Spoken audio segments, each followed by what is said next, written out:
This video has been produced to demonstrate how to prepare injectable medication from ampoules and an infusion bag. It should be used in conjunction with your local procedures, which should always be followed. First of all, assemble your drug, consumables and required number of labels that you need to make the product. Record information such as batch numbers and expiry dates on the batch documentation in accordance with the local policy. Then, familiarise yourself with the method of preparation.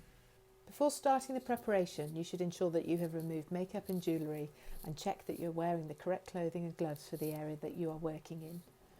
You should also clean your gloves. This poster outlines glove cleansing technique. Pause the video now if you need a quick reminder. Next, prepare the work zone. You must only make one batch at a time, so the bench space must be clear of all other items. Spray the disinfectant on the bench and wipe over the entire surface using overlapping strokes. Where possible, work over a tray which has also been cleaned. Next step is to lay out your equipment.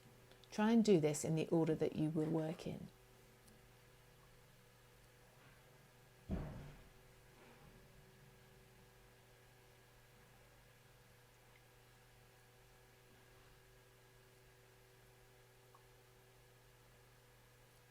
Check your medication is the correct drug and strength, and that it is not expired and is not damaged, so look out for cracks in the glass, discoloration and particles in solution. We have used a coloured solution in this demonstration to make it easier to visualise the solution. If you're preparing ampoules, then some of the liquid collects in the head of the ampoule. It's important to get the liquid out of the head into the body of the ampoule by gently tapping or flicking the head. Sometimes this can take a while.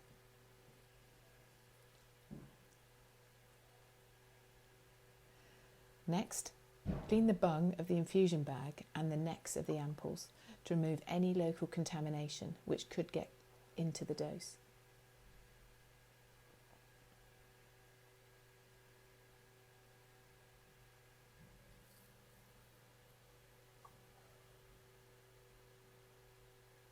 Once cleaned, do not retouch this area.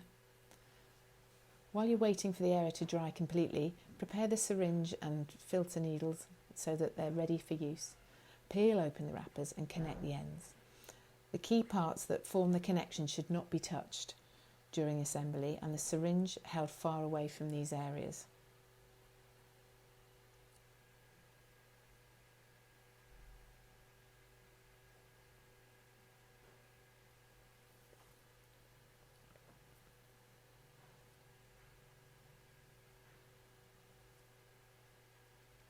First of all, withdraw the required volume of diluent from the infusion bag into the syringe, which will form the final container.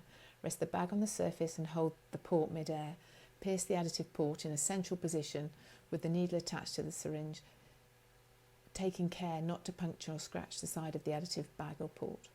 Invert the bag and make sure the needle tip is in the liquid. Remove the diluent by pulling the plunger out and then push the solution and any air bubbles back in the bag. Repeat this until all the air is removed, and then draw back the plunger until the required volume is in the syringe.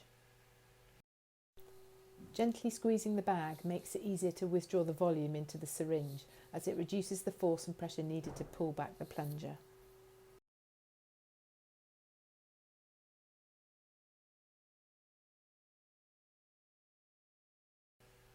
Remove the needle and replace it with a luer-to-luer connector.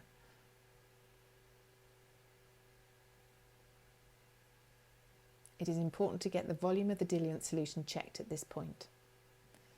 Next, the drug needs to be removed from the ampoules. Open the ampoules with a snapping motion away from the body. You can use a piece of sterile gauze or a prep pad to assist you. Draw the medication out of the ampoule. Insert the filter needle or filter straw into the ampoule. You do not need to insert any air into the syringe, as the ampoules do not require this. Pull back the plunger and withdraw the required volume. As you can see from the demonstration, it is possible to withdraw all the liquid from a small ampoule whilst it remains upright.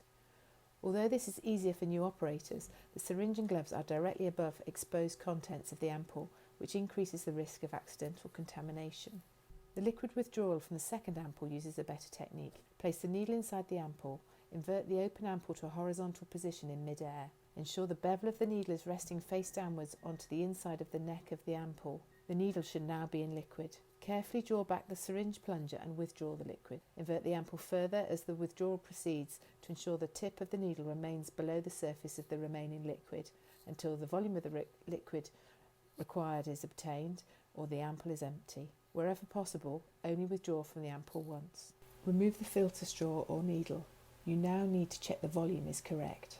Turn the syringe upside down and remove the needle, or depending on local policy, the needle may remain in place until the air is withdrawn. Gently knock the sides of the syringe to remove the air bubbles. If they do not move, then you may need to add some air into the syringe, and then roll the air bubble round the side of the syringe to collect them all together. This process may introduce a small amount of liquid into the tip of the syringe. Pull back the plunger slightly to remove the liquid before pushing the plunger up to expel any of the air. It's important to get the volume of the drug solution checked at this point. Next, collect the drug syringe to the diluent syringe via the luer connector.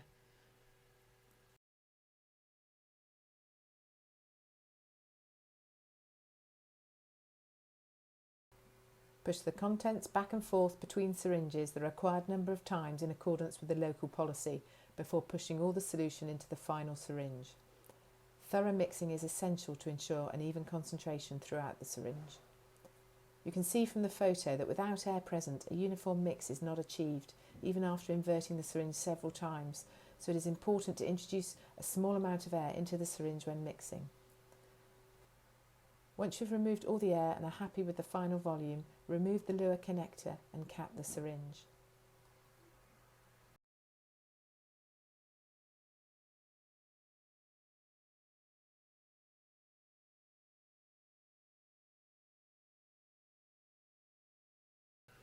At the end of the preparation process, reconcile the product to make sure you have made and can account for the required amount. Confirm that the product meets the acceptance criteria. This may include checking that they've drawn up to the correct volume, is the correct colour and free from particles, leaks and defects. Next, label the product. Ensure the product master matches the worksheet and contains the correct expiry date and batch number. Ensure the label does not obscure the graduation so the solution can be confirmed on the ward and the volume can be clearly read. Complete your worksheet.